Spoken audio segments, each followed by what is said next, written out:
আরে গোলাম, ইসলাম গ্রহণ এমনি এমনি করি নাই। আল্লাহ পাক রব্বুল আলামিন আমাকে হেদায়েত দিয়া দিবেন। কেমনে হেদায়েত দিবেন? গবেষণা করতে করতে করতে করতে গবেষণার শেষ পর্যায়ে এসে বাবার কাছে গিয়া বললাম, বাজান, বাবা, আমি পণ্ডিত হতে গিয়ে যা পড়লাম, আপনি পণ্ডিত কি তাই পড়েছেন? বলে হ্যাঁ। কেন? বললাম, বাবা, পণ্ডিত হতে গিয়ে ধর্মের যে গুরু তত্ত্বগুলো জানলাম, গুরু তত্ত্বগুলো জানলাম, এগুলো কি আপনি জানেন? বলে হ্যাঁ। বললেন কি? বলে কি জানো? বললাম, বাবা, ওই ধর্মের গ্রন্থের মধ্যে রাজভোগ কিতাবের 2192 পৃষ্ঠার মধ্যে একখানা মন্ত্র দেখে আসলাম। বলে কি আছে মন্ত্রের মধ্যে? বলে কৃষ্ণং কৃষ্ণং শ্রীনন্দকে সর্বনাম যুগে।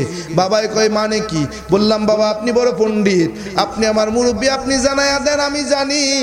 বাবাই কয়, বাবা তুমি বলো না, নতুন পণ্ডিত তুমি।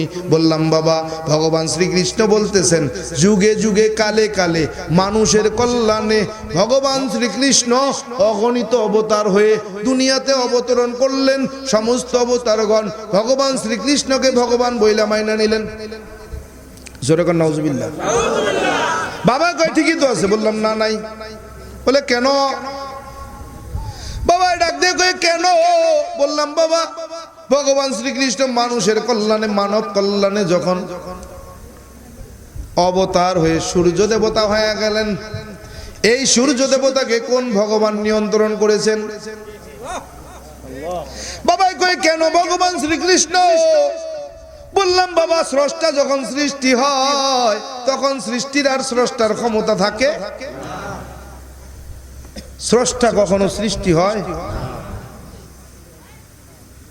আহা, কেমনে বোঝাইতাম? বাবা বলে কি বলতে চাও?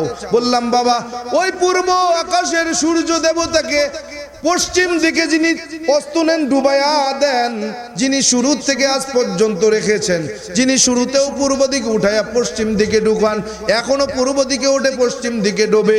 ও বাবা, এই সূর্য দেবতাকে যিনি নিয়ন্ত্রণ করেন, তিনি শ্রীকৃষ্ণ নয়, ব্রহ্মা নয়, বিষ্ণু নয়, পরমেশ্বর শিব নয়, দুর্গা নয়, সরস্বতী নয়, লক্ষ্মী নয়, তিনি হলেন মুসলমানদের আল্লাহ।